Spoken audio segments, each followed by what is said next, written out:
Assalamualaikum warahmatullahi wabarakatuh. Kami dari kelompok 3 ingin mempresentasikan tentang kalkulasi biaya produk berdasarkan aktivitas atau activity based costing yang beranggotakan Fauziah Putri Desandi, Karema Silva Margaf, Sarli Madani Putri, dan Sylvia Irna. Yang pertama itu ada konsep biaya per unit. Konsep biaya per unit ini memiliki tujuan untuk pengukuran dan pembebanan biaya, sehingga biaya per unit dari suatu produk itu dapat ditentukan. Biaya per unit itu digunakan untuk menilai persediaan, menentukan laba, menyediakan input untuk berbagai keputusan seperti penentuan harga, keputusan membuat atau membeli, dan menerima atau menolak pesanan khusus. Karena pentingnya keakuratan biaya per unit itu menjadi suatu isu yang kritis. Secara konsep itu, biaya per unit itu atau unit cost itu adalah biaya total yang berhubungan dengan unit yang diproduksi dibagi dengan jumlah unit yang diproduksi. Namun, untuk bisa mengukur total biaya itu, kita harus mendefinisikan biaya produk itu terlebih dahulu. Sistem pengukuran biaya. Sistem pengukuran biaya yang umum digunakan adalah pembebanan biaya aktual dan pembebanan biaya normal. Yang pertama, biaya aktual atau actual cost system, yaitu membebankan biaya aktual dari biaya bahan baku, biaya tenaga kerja langsung, dan biaya overhead pabrik. Yang kedua yaitu biaya normal, normal cost system, yaitu membebankan biaya aktual dari biaya bahan baku dan biaya tenaga kerja langsung, namun untuk biaya overhead dibebankan ke produk dengan menggunakan tarif tertentu yang ditentukan terlebih dahulu. Selanjutnya yaitu kalkulasi biaya produk tradisional. Jadi dalam sistem biaya tradisional hanya penggerakan aktivitas tingkat unit yang digunakan untuk membebankan biaya kepada produk. Penggerakan aktivitas tingkat unit adalah faktor-faktor yang menyebabkan perubahan biaya sebagai akibat perubahan unit yang diproduksi.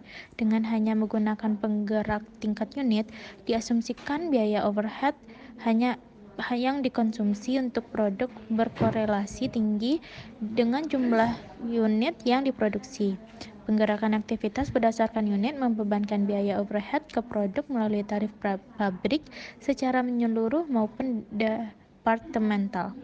Jadi penggerak tingkat unit yang biasa digunakan antara lain yaitu unit yang diproduksi, jumlah jam tenaga kerja langsung, jumlah upah tenaga kerja langsung, jumlah jam mesin, jumlah bahan baku.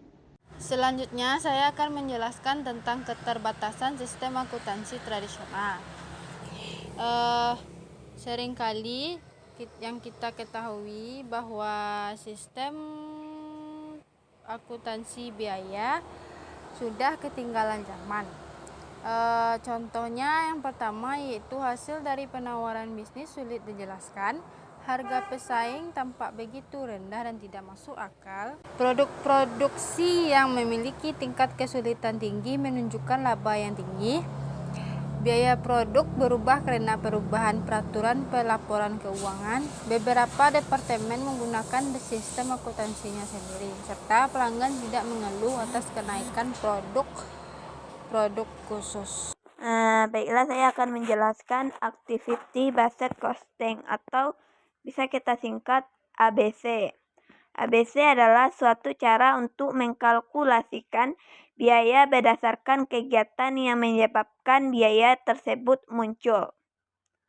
ABC muncul karena adanya kelemahan utama dari kalkulasi biaya tradisional yang hanya membebankan biaya berdasarkan penggerak biaya yang berkaitan dengan volume. Selain itu, kalkulasi biaya tradisional hanya memakai satu tarif tunggal untuk membebankan biaya dalam suatu cost pool ke produk.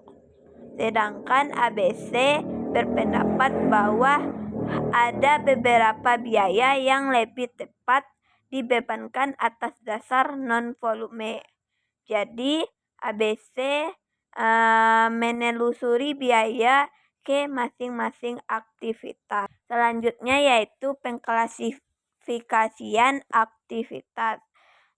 Terbagi menjadi 6, yaitu yang pertama kegiatan tingkat unit atau unit level activities adalah kegiatan yang dilakukan terhadap tiap unit. Biaya yang muncul karena kegiatan tingkat unit ini disebut biaya tingkat unit atau unit level cost.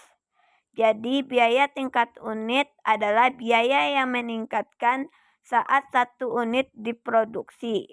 Contohnya yaitu biaya bahan baku dan biaya tenaga kerja langsung. Yang kedua yaitu kegiatan tingkat batch atau batch level activities. Adalah kegiatan yang dilakukan setiap memproduksi sekumpulan produk. Biaya yang disebabkan oleh jumlah batch yang dijual dan diproduksi disebut biaya tingkat batch.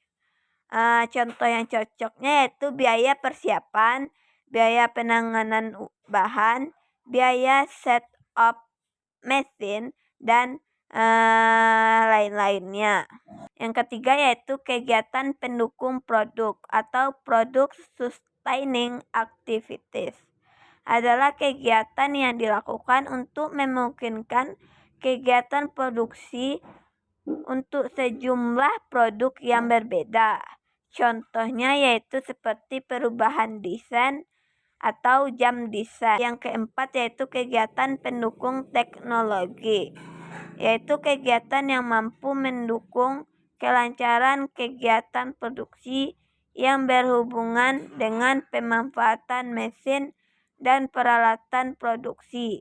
Contohnya seperti kegiatan reparasi dan pemeliharaan. Yang kelima yaitu kegiatan pendukung pelanggan atau customer sustaining activities. Adalah kegiatan yang dilakukan untuk mempertahankan pelanggan dan untuk memperoleh pelanggan baru. Contohnya yaitu promosi, layanan penjualan, dan lain-lain. Yang keenam yaitu kegiatan pendukung fasilitas atau facility sustaining activities. Adalah aktivitas yang dapat mendukung kelancaran pelaksanaan kegiatan produksi yang berhubungan dengan penggunaan berbagai fasilitas. Contohnya yaitu penyewaan gedung, penyusutan kendaraan, atau contoh biayanya yaitu biaya sewa, biaya penyusutan, dan lain-lain. Sekian dari presentasi penjelasan kami. Assalamualaikum warahmatullahi wabarakatuh.